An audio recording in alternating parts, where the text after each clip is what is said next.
guys, so I'm hoping this is working because this is the third time I've tried to record this, so hopefully this is the one that sticks. I'm so sorry I'm not there with you today. However, I want to make sure that we are still able to get through everything we need to get through. So let's discuss what we worked on yesterday. Yesterday, you went ahead and you completed the succeeding per succession game. Sounds like you guys had a lot of fun. It was not an easy game. But let's make sure we understand what's going on. So if you don't have your notebook out, go ahead and get that stuff out. If the sub, go ahead and just pause real quick. Perfect. So sounds like we're ready to go. All right. So where we left off yesterday, let me move myself, is that we said, okay, we understand how species interact with one another, and now we want to understand how they respond, not to each other, but how they respond when something changes in the ecosystem, when there's a disturbance of some kind, right? That is our goal. So our learning objective with this is to basically understand the concept of ecological succession. So the first question becomes, what the heck is succession? Okay? So succession is the kind of broad term to describe a series of predictable stages. So we're looking at stages of growth that usually we talk about it as being a forest. It doesn't have to be a forest, but then ecosystem goes through. So it's a set of stages that they go through, right, because of a change. So there are two kinds of succession, though. You've got to know about both. The first thing is you've got to know the difference between the two kinds. The first kind is called primary succession. Okay? So the big thing to know here is that primary succession, as you can see, starts from bare rock. Okay, this is the big idea. Bare rock with no previous soil formation. Okay, so we have nothing there but just rock, right? No fertile soil being created, just rock. There's no plants, okay? Just the rock.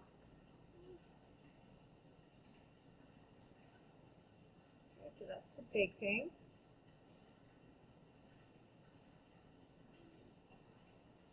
And when we think of primary succession, you should definitely think of these two organisms, moss and lichen. So if all we have is rock, what essentially happens? Well, the moss and the lichen grow directly on the rocks.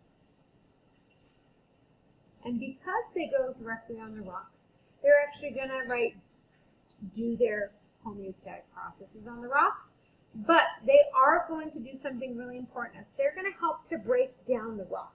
Because if we want to get something other than moss and lichen, we need soil. So the way we get soil is that these organisms, the moss and the lichen, they actually secrete the acids that break down rock. This helps to release minerals and nutrients, and this helps us to form soil. So make sure you understand what is primary succession. Bare rock, okay, nothing else there. I should add in what leads to the formation. Sorry, I should definitely have included that. There's two things, volcanic eruptions. Let me see if I can write this a little faster. Oh, okay, let me try typing. Okay, so the big things are volcanic eruptions.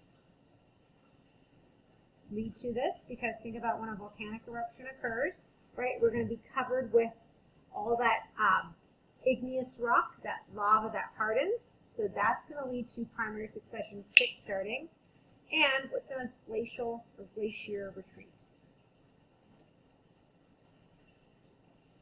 So I know we think about glaciers as being like big pieces of ice, which they are, but they can actually move, and they move really, really slowly, like hardly any a year. But when they move, they expose this bare rock, so that would be primary succession as well. So pause, get all the primary succession stuff in. Okay, let's do secondary succession. So what is secondary succession then? Okay, so secondary succession starts from already established soil. So that's the big difference between the two. Primary, we're like, we got nothing. We're starting from scratch, baby. Secondary succession, we're like, oh, okay, well, we got some soil already here. Pretty cool, right? So because we already have some soil there, right, the reason that secondary succession might have been started is because maybe something happened. A forest fire, deforestation, something else, right, some kind of activity that would lead to a disturbance, but, right, we're not starting from bare soil. Now, the big thing to know about this is because, we are not starting from bare soil, secondary succession is a lot more quick. It's more rapid because we already have that soil established. Okay, make sure you know the difference. Pause the video, get this in your notes. Okay, so we said it's a series of predictable stages. What are those stages? Let me move my face. So the stages are essentially characterized by what type of plants are dominating the ecosystem at that time. Okay, because different types of plants, different species of plants are adapted to different conditions. So for example, we know we're in the first stage of succession when we only see pioneer species. Pioneer species are the first species to colonize. Hopefully remember from that slide before, what are the species that colonize first? It is the moss and the lichen, right? They live on the bare rock. Now, you can have some others, but moss and lichen are the two big ones to know. Okay, I'll tell you now, they're the two big ones to know. Why moss and lichen? Well, because A, they can tolerate a lot of sunlight, so they can tolerate full sunlight. Okay, but also they're fast growing, and we can have some plants that tolerate really shallow soil, right? They don't need soil, so that's okay. But we can have some grasses and other organisms that can tolerate the soil. So the first stage, this is when our pioneer species come in. This is, again, there's no like big name to this stage. The first stage of succession is fine. Okay? But it's when the ground is simply bare rock or bare soil after that disturbance. Then we have the mid-successional stage. This is where new species start to appear. They come after the pioneer species because the pioneer species have now helped develop deeper soil, so helped to increase the layer of soil with more nutrients because of that breakdown of the rock, but also because that lichen, that moss, maybe those grasses have gone through a growth and death cycle, right? So they've added their nutrients to the soil as well. So the plants that we will find in this stage tend to be need more deeper soils with more nutrients because they couldn't exist before, but now they can. They might also still need a lot of sunlight or be able to tolerate a lot of sunlight. Okay, this would be like shrubs and bushes, maybe even a couple fast-growing trees. We're going to still get like lots of like little plants. And then we have the late successional. This is our climax community, what you guys were trying to get to yesterday. You were trying to get to that climax community, right? When the soil is nice and deep and lots of nutrients because of all that growth and decay and, right, decomposition of the pioneer and the mid-successional species. These are the plants that need the deepest soil because they have really large root networks. This is like our maples and our oak trees, right? They are late successional. They are not going to appear until we are in that stage. Okay, so know a little bit about the three stages: the pioneer or the first stage, the mid-successional, and then the climax. Go ahead and pause. Make sure you have these three stages written down. Perfect. Okay, so that's really it for succession. Okay, know the difference between primary and secondary, and know the three basic stages of succession. Okay. Now, we can't stop now because remember that test waits for no man. So let's get into 7.3, limits to our population growth. We have a lot of learning objectives on this one, but they're pretty small. We've already started some of these. Like this one we already started looking at. How does resource availability affect population growth? We're going to talk about ecological tolerance. We want to look at R versus K selected species, and we're going to start survivorship curves.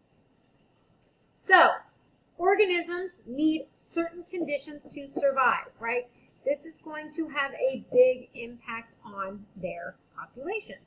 So when we talk about ecological tolerance, which is what this is looking at, ecological tolerance essentially refers to the range of conditions such as like temperature or again salinity, pH, sunlight, whatever.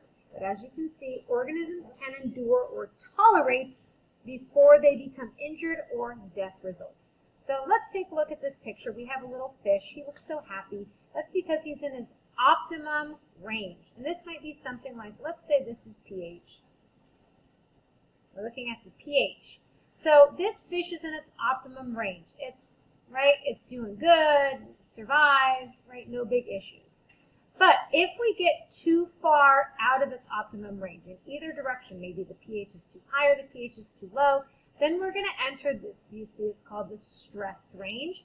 And they're not stressed like, oh, I need a nap. They're stressed in like they may not be able to reproduce. They may not be able to, migrate. They may not be able to carry out life functions that aren't like simple like respiration and getting energy, but they aren't going to be able to be in their optimum range.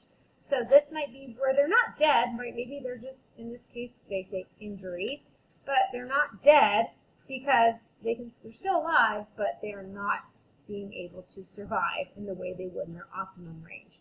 And then if we get too far out of it, we get into the lethal range. That's when, unfortunately they do, death results. Okay. But all organisms have some ecological range.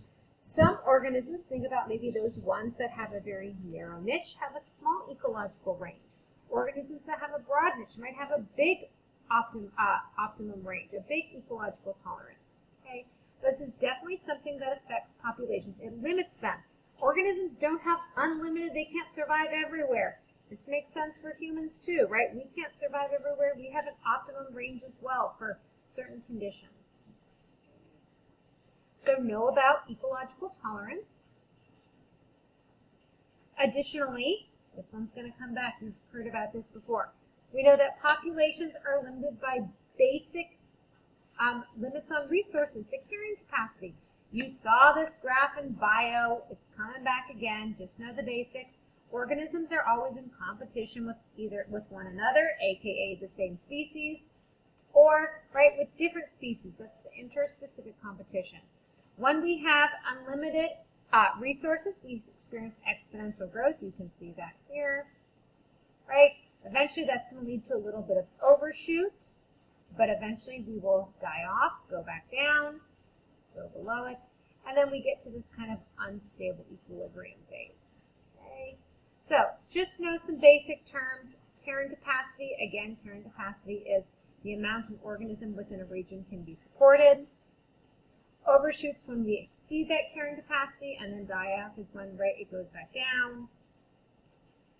And then know a little bit about exponential growth. This isn't a big topic, but they bring it up once in a while, so it doesn't hurt to know those words. Okay. I'm running out of time, so I'm going to skip this entire slide because it's not necessary. But the big thing that we do need to talk about is that the other thing that limits a population are reproductive strategies. So there's two kinds of reproductive strategies you need to know about, being R-selected and K-selected. And as you can see, let's start with R-selected. R-selected means that your reproductive strategy involves reproducing at an early age. So maybe the organism is only alive for a short amount of time before it starts reproducing as well. When they go to reproduce, they have many, many, many offspring. Usually the offspring tend to be on the smaller side. And we have very, very, very little parental involvement. Pause. Get this in your notes. And then you have K-selected species. So K-selected are the opposite. They reproduce much later in life. So this might be months to years later. They usually have a small number of offspring at one time and maybe all together. And because they have such a small number of offspring and those offspring generally mature pretty slowly, they require a great deal of parental involvement. Okay, pause, add this in your notes. So this is actually a spectrum. Some species tend to be more R-selected, like for example, these guys are really R-selected. Look at this is an oyster. It has 500 million fertilized eggs a year. There is no way it can provide parental care. It is very R-selected. Versus the goldfish, they're still pretty R-selected, but not as much. And then the frog, a little bit R-selected. Versus these guys over here, maybe, the primate or the chimpanzee,